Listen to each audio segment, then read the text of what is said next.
Folks, welcome back to the Bobby Bo Show. In this episode, you'll learn every chess opening without having to memorize any moves. Most beginners think that they're losing because they don't know the right openings, but actually, they don't understand what makes a good opening in general. And when I started playing 3 years ago, I played a lot of tricks and traps because I could memorize how to win. But if you want to get good, you have to understand how to think about what makes a good move. And it starts by moving one of the pawns in the middle, either the D or the E pawn. And now you control some center squares, and also your queen and your bishop can come out. And that's the first two chess opening principles: center control and piece activity. And you'll see why these are important. But first, I'm going to show you the next move, knight to f6, and I'm not moving the black pieces yet because I only want to show you general opening principles. So in a real game, you'll have to react to their moves, but knight f6 is a good move for a couple reasons. First, you want to castle as fast as possible, so you have to get your knight and your bishop out, and also it's generally better to get your knight out before your bishop. And you can just take my word for it, or you can try it for yourself and figure out why. But now the bishop's out and you can castle, and we have two more opening principles: king safety and knights before bishops. Also, your pieces are more active than they were on their starting squares, like this bishop is blocked off, cannot move anywhere yet. So we will develop that soon, but knights first. So knight to c3. Now if you want to get the bishop out, you have to push the pawn. So pawn to d3 or pawn to d4.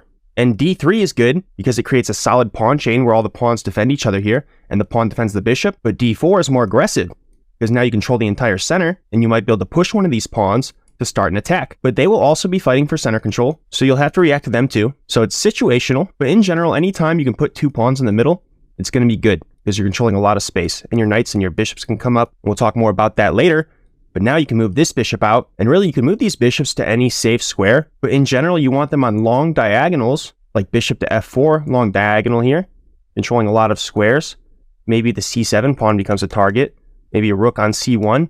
And that's the kind of stuff you think about, like giving your pieces a lot of space to move to, or lining them up with important targets, like bishop to g5, lined up with the queen here. So they can't move this pawn yet, so they'll have to block with the knight. And that's the kind of stuff you do in the opening. And when they castle here, this bishop will be on this long diagonal, lined up with the king. So line your pieces up with potential targets, and as long as you're getting your pieces out to active squares, it doesn't really matter exactly which square you put it on, because it's going to be more active. And now you're almost done with the opening, but don't start playing chess yet, because you have to bring all of your pieces in, and most beginners forget to use their rooks. Two of your most powerful pieces, and they get stuck in the corners here. So bring your rooks into the middle where they're more useful before you do things like move your knights twice. So I'll bring my queen up so that my rook can come over. And you'll notice I don't move my queen until my king is safe and my other pieces are out, which is another mistake that a lot of beginners make, because your queen is your most powerful piece. So you think you want to bring it up and attack with it, but it needs to be supported by your other pieces first, because it's going to be vulnerable if you don't have your other pieces supporting it. But now that the pieces are developed, the opening is over and you can play chess. And if you played a good opening, you'll have better center control, more active pieces, and you can look for weaknesses to target. And controlling the center is important because if you put a piece in the middle of the board, then it can go to any other part of the board to attack. But if you have a piece in the corner, then it can only move to two squares. So in general, it's just better to have your pieces in the middle because you have better access to the rest of the board.